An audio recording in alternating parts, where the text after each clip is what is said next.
Welcome back to our channel landmarks 2.0. இப்போ நம்ம என்ன சம் பார்க்க போகிறோம்னா டிஎன்பிஎஸ்சி குரூப் 4ல் கேட்ட இந்த சம்மை தான் பார்க்க போகிறோம். அதாவது என்ன கொடுத்துருக்காங்க, ஒருவர் ஒரு பொருளை ரூபாய் 1250க்கு வாங்கினார்.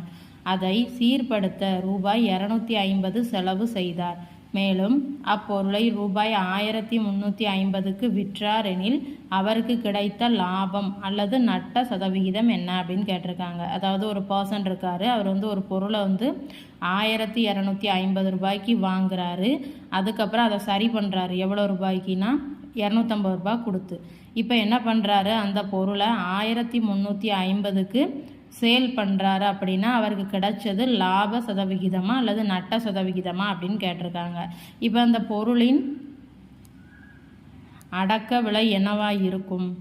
அவர் ஃபஸ்ட்டு அந்த பொருளை எவ்வளவு கொடுத்து வாங்குறாரு, 1250. அதுக்கப்புறம் அதை சரி பண்ணுறாரு. எவ்வளோ கொடுத்து 250, 250 ரூபா. ஸோ அப்போ அந்த ரெண்டத்தையும் நம்ம சேர்க்கணும்ல. ஸோ அப்போ அந்த பொருளின் ஆக்சுவல் காஸ்ட் ப்ரைஸ் எவ்வளவு, 1500 ரூபாய். இப்போ அந்த பொருளை எவ்வளவுக்கு சேல் பண்ணுறாரு, விற்பனை விலை செல்லிங் ப்ரைஸ் 1350 ரூபாய். ஸோ அப்போ இதிலிருந்தே தெரியுது அவருக்கு லாஸ் தான்.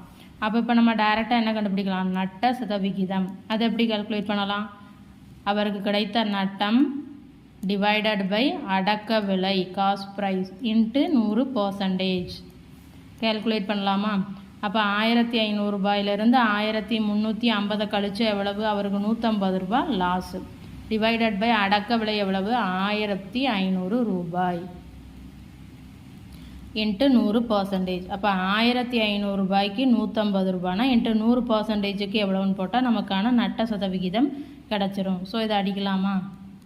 இப்போ 10ன்னு கிடைக்கும். ஸோ அப்போ அவரோட நட்ட சதவிகிதம் எவ்வளவு, 10%. வீடியோ பிடிச்சிருந்தா சேனலை சப்ஸ்கிரைப் பண்ணுங்கள், வீடியோவை ஷேர் பண்ணுங்கள். தேங்க்யூ.